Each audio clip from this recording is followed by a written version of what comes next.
हमने Yogendra synergy with medical science, विज्ञान की कसौटी पर योग पुस्तक लिख करके हमने पूरी दुनिया के मेडिकल साइंस को यह बताने का प्रयत्न किया कि योग एक साइंस है, एक विज्ञान है, एक जीवन जीने की कला है।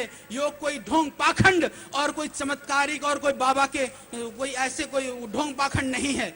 और आज भी जब बात की जाती है तो मुझे कष्ट होता है, कभी कभी स्वामी जी की तुलना ऐसे ढोंग पाखंडियों से की जाती है जिनके कोई देश के लिए योगदान नहीं है, जो देश को भ्रमित करते हैं, देश को लूटते हैं, देश को ठगते हैं। ऐसे लोगों के साथ बाबा की तुलना की जाती है। मैं एक बात और बता देना चाहता हूं, बाबा के नाम से तो आज किसी भी तरह से हम लोगों की संस्था के अंदर में, मैं सुबह सुन रहा था, कोई भाई कह रहे थे, बोले जी आपके संस्था के अंदर जो है पारदर्शिता बहुत आपने बताया नहीं। मैं एक बात कहना चाहता हूं कि हमने जितनी पारदर्शिता बरती है उसका एक प्रमाण यह है कि 1 साल से पूरी ताकत के साथ, पूरी ताकत लगा करके सरकारी एजेंसियों को एक तरह से प्रेशराइज कर करके, मैं धन्यवाद करता हूं उन जांच एजेंसियों में भी बहुत सारे अधिकारी ऐसे हैं जिनकी आत्मा अभी मरी हुई नहीं है, बिकी हुई आत्मा नहीं है, परंतु बहुत सारे डरपोक भी हैं, पर इन्होंने पूरी ताकत लगाया। और मैं आज मीडिया के सामने कहना चाहता हूं, सीधे सीधे अधिकारियों को फोन करके कहा गया बाबा नहीं बचनी चाहिए, बाबा को लपेटो, बाबा को रगड़ो, और जो भी करना था पूरी ताकत लगा दी। और मैं आपको और बता देना चाहता हूं कि कई बार आपने देखा होगा मीडिया के अंदर कि पहले आता था बाबा जी को अभी 60 करोड़ का नोटिस आने वाला है। यह 10 दिन 15 दिन पहले ही बता दिया जाता था, जब तक कि वो नोटिस भी नहीं कटा होता था डिपार्टमेंट से। ये पहले से नेताओं को कैसे पता होता था? इसका रहस्य यह है कि वह प्रेशराइज करते थे कि इस चीज के लिए तुम्हारे को इतना नोटिस दिलवाना है।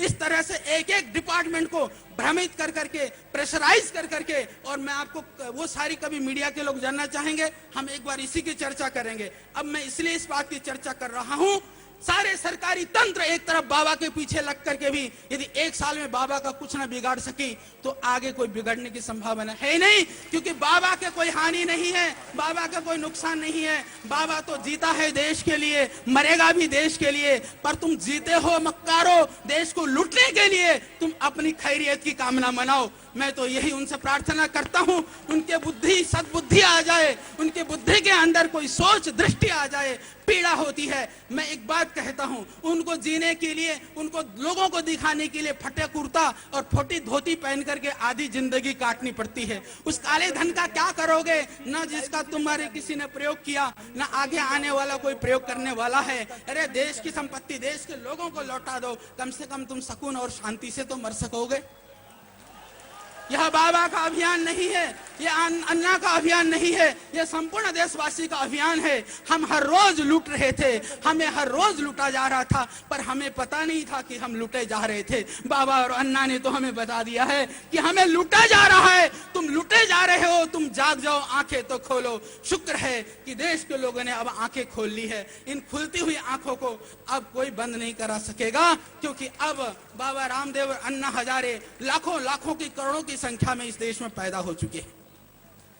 जितना मिटाने का प्रयत्न करोगे, अभी भाई जयदीप जी दिखा रहे थे, यहाँ सारे शहीदों के परिवार के सदस्य जन बने बैठे हुए हैं, बहन राजवाला के सदस्य भी यहाँ बैठे हुए हैं, इसके नीचे भी जितने लोग बैठे हुए हैं, कोई ना कोई किसी न किसी पारिवारिक रूप से क्रांतिकारियों के विचारधारा से जुड़ा हुआ व्यक्तित्व तो यहाँ बैठा हुआ है। ये अपने आप में एक एक एक वीर और शहीद के समान है, और ये एक एक व्यक्ति यहाँ से जा करके और कई हजार लोगों को तैयार करेगा। ये वो लोग हैं, यहाँ आने वाली कोई ऐसी भीड़ नहीं है जो यूं ही उठ करके आ गई और यहाँ इकट्ठी हो गई। यहाँ वो लोग हैं जो अपने आप में ये लोग एक एक संस्था हैं, और हम सबको मिलकर के देश को बदलना है, क्योंकि अब भारत का भाग्य उदय होने वाला है। पुनः यह भारत विश्व गुरु बनेगा, सोने की चिड़िया यह भारत बने, इसके लिए हमें काम करना है।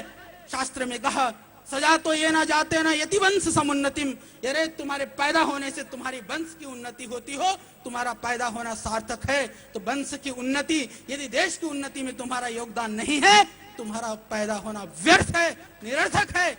हम उनमें से नहीं है, हम ऐसे पूत नहीं है जो माँ को बदनाम होने देंगे। इसीलिए चाहे कितनी भी विपत्तियां आए, हम देश को कुछ करके दिखाएंगे, और देश के ऋण से उऋण होने के लिए हम काम करते हैं। हम इसलिए काम नहीं करते हैं कोई नेता अभिनेता हमारे को आकर के कोई सम्मान देगा, कोई मान देगा, कोई हमारे लिए जो है जय जयकार करेगा। हम तो इसलिए काम करते हैं क्योंकि देश के लोगों की पीड़ा वो हमारे दिल में ऐसी बढ़ गई है, उस पीड़ा से हम पीड़ित और व्याकुल हैं, और अपनी पीड़ा को दूर करने के लिए इन पंगों को हमने उठाया है। तो इसको लक्ष्य तक पहुंचाए बिना वो पीड़ा दूर होने वाली नहीं है, इसलिए उससे पहले विश्राम लेने का कोई मतलब नहीं है। तो आइए उठें, जागें और सब मिलकर के देश को बनाएं, और सबके लिए यही कामनीय है। छोटी छोटी बातों को लेकर के बाबा का 1000 की नोटिस, करोड़ की नोटिस, अन्ना की टीम की, यह मैं एक बात कहना चाहता हूं, तुम सब कुछ कर लो, हम तो यहां तक के लिए तैयार हैं, मैं लिख करके देने को तैयार हूं, और स्वामी जी सहित, क्योंकि श्रद्धेय स्वामी जी के पर मेरे पर बहुत भरोसा है, मैं भी बहुत विश्वास करता हूं, हम दोनों आजीवन जेल में भी रह लेंगे और सारी पतंजलि की संपत्ति लिख करके भी दे देंगे। दो ही काम कर दो, जल लोकपाल बना दो, बिल बना दो, और काला धन को जो है राष्ट्रीय संपत्ति घोषित करके देश में ला दो। तो ये दो काम चाहिए, इसके लिए हम लगे हैं। ओम।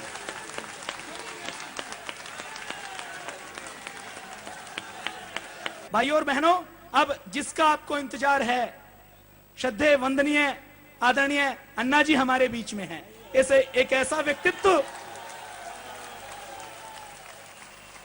जिनका पूरा कण कण, पूरा जीवन, पूरा क्षण क्षण देश के लिए, मां भारती के लिए, और माननीय अन्ना जी, पूज्य स्वामी जी महाराज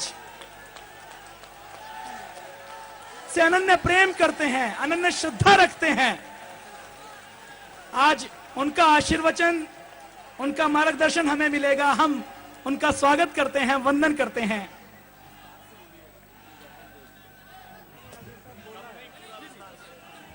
भारत माता की, भारत माता की, वंदे वंदे, इंकलाब इंकलाब।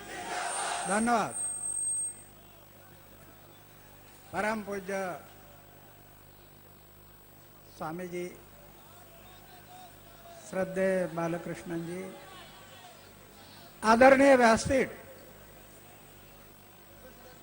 सभी मेरे भाई और बहनों, आज मुझे कहने के लिए कोई बातें बाकी नहीं है, सब कह चुके हैं। लेकिन बार बार ये कहा गया कि अन्ना हजारे और बाबा रामदेव ये सन्यासी है, उन्होंने शादी नहीं किया। अरे हम लोग शादी नहीं किया, लेकिन परिवार छोटा नहीं, छोटा करने के बजाय बड़ा हो गया, बड़ा परिवार हो गया। परिवार छोटा कहाँ है? अरे छोटे परिवार में क्या करना था? 2 बच्चों को जन्म देना था, ग्रेजुएट करना था।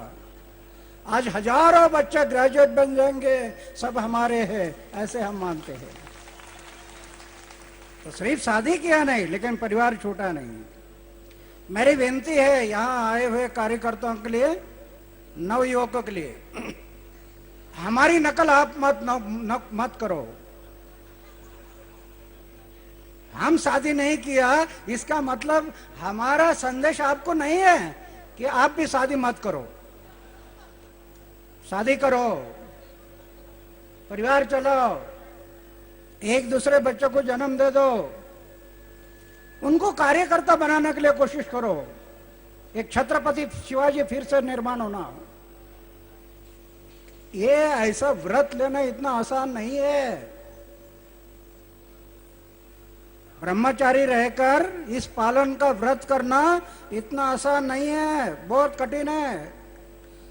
तलवार के धार पर चलने से कठिन है।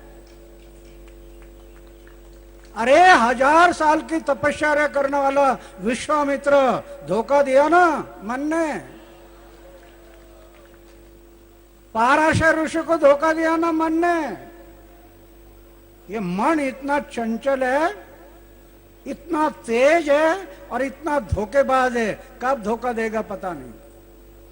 इसलिए हम लोगों का कहना है हमारी नकल आप मत करो। क्या भगवान की कृपा हमारे ऊपर हो गई? 75 साल की उम्र में इतना भी दाग नहीं लगने दिया, इतना ही दाग।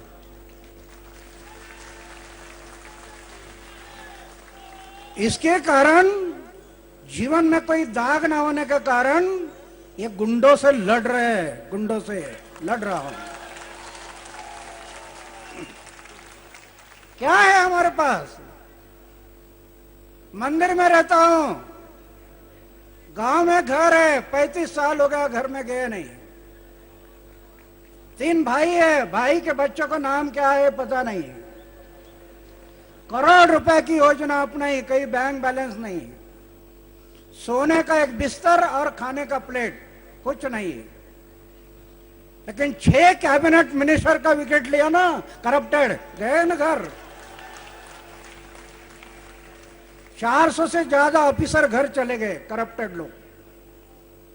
क्या है हमारे पास? कुछ नहीं, चारित्र। चारित्र, कार्यकर्ताओं ने हमेशा अपने चारित्र को संभालना है।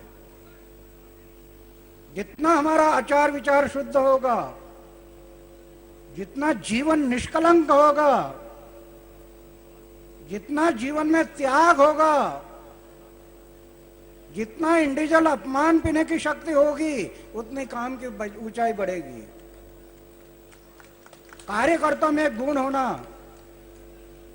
त्याग ये करना ही पड़ता है। ये हमारी भूमि है ना, भारत की भूमि, ये हजारों साल से हमें कहते आ गई, त्याग ये करना ही पड़ता। अगर भगत सिंह, सुखदेव, राजगुरु जैसे लाखों लोगों ने अगर बलिदान नहीं किया होता तो क्या हमें आजादी मिलनी थी? त्याग, त्याग यानी किसी ना किसी को करना ही पड़ता है। अरे खेती में हम देखते हैं ना, ज्वार, बाजरा, मक्का, दाना से भरा भुट्टा नजर आता है खेती में, लेकिन कब आता है? पहले एक दाना त्याग करता है, अपने आप को जमीन में मिटा लेता है। एक दाना, जब एक दाना अपने आप को मिटा लेता है, तब दाना से भरा हुआ भुट्टा नजर आता है। पहले एक दाना जमीन में नहीं गया तो भुट्टे कैसे नजर आएंगे? आज इस देश के लिए, इस समाज के लिए वो एक दाने की जरूरत है, जमीन में नहीं जाने वाला दाना, एक दाने की जरूरत है, तब ये देश फिर से खड़ा होगा। बहुत से दाने ऐसे सोचते हैं, क्यों जमीन में जाना, मुझे तो रहने के लिए माड़ी है, घूमने के लिए गाड़ी है, मैं जमीन में क्यों जाना। जो दाने ऐसे सोचते हैं जमीन में क्यों जाना, और जो दाने जमीन में नहीं जाते हैं वही दाने नष्ट हो जाते हैं। कि जो दाने जमीन में नहीं जाते वही दाने चक्की में जाते हैं, पीसते हैं और उनका आटा बन जाता है। आटा कौन से दाने को बनता है? जो जमीन में नहीं गया, आटा बन गया। हमारे परिवार में देखिए ना, सैकड़ों साल हो गए हमारा परिवार चला आ रहा है। बताइए 300 साल पहले हमारे घर में कौन थे? बताइए, पता नहीं। क्यों? चक्के में गए, आटा बन गए, खत्म। सावित्रीबाई की जयंती क्यों मनाते हैं? महात्मा फुले की जयंती क्यों मनाते हैं? एक एक दाना बन गए, खत्म नहीं हुए, भुट्टे लेकर खड़े हैं। तो मेरे कहने का मतलब है, हम लोग जो कार्य करते हैं अभी, हम लोग परिवर्तन की जो बात कर रहे हैं, इस देश में परिवर्तन लाना है और ये असंभव नहीं है। छोटा परिवार करने के बजाय बड़ा परिवार करो। जैसे हम लोग अभी बड़ा परिवार किया, इतना आनंद है। अरे कुछ नहीं, बैंक बैलेंस नहीं, कुछ नहीं जीवन में, लेकिन लखपति करोड़पति को जो आनंद नहीं मिलता होगा वो हम अनुभव कर रहे हैं। कितना आनंद है वो। ये अभी सामने वालों का आपको कैसे पता चलेगा हम कितना आनंद है? ये आपको कैसे पता चलेगा? शुगर खाने वाला आदमी है,